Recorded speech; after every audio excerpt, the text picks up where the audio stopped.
चंद्र देव संस्कृत चंद्र, जिसे सोम के रूप में भी जाना जाता है, एक हिंदू देवता है जो चंद्रमा का देवता माना जाता है। ये रात्रि के समय रोशन करने के लिए रात्रि पौधों और वनस्पति से संबंधित माना जाता है।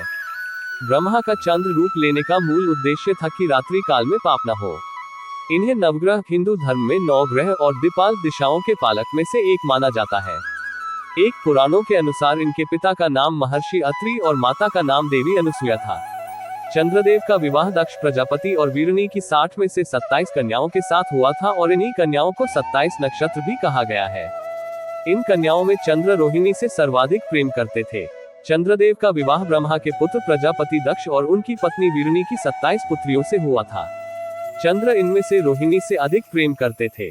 कहते हैं चंद्रमा अपनी पत्नी रोहिणी से इतना प्रेम करने लगे कि अन्य 26 पत्नियां चंद्रमा के बर्ताव से दुखी हो गईं। जिसके बाद सभी 26 पत्नियों ने अपने पिता दक्ष प्रजापति से चंद्र की शिकायत की।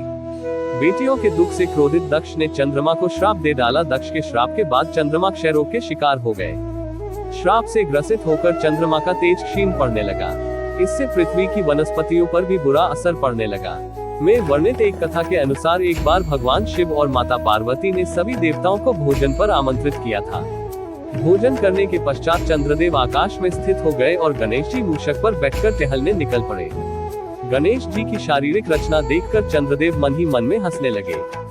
जब मूषक का संतुलन बिगड़ गया तो उन्होंने गणेश जी से कहा कि गणेश जी, आपकी आकृति बड़ी विचित्र है। आपके भार से मूषक भी चलने में असमर्थ हो रहे हैं।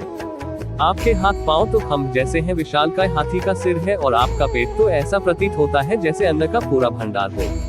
आपको देखकर तो मेरी हंसी रुक ही नहीं रही। चंद्र की ऐसी बातें सुनकर गणेश जी ने उन्हें अपनी चमक खोने का श्राप दिया।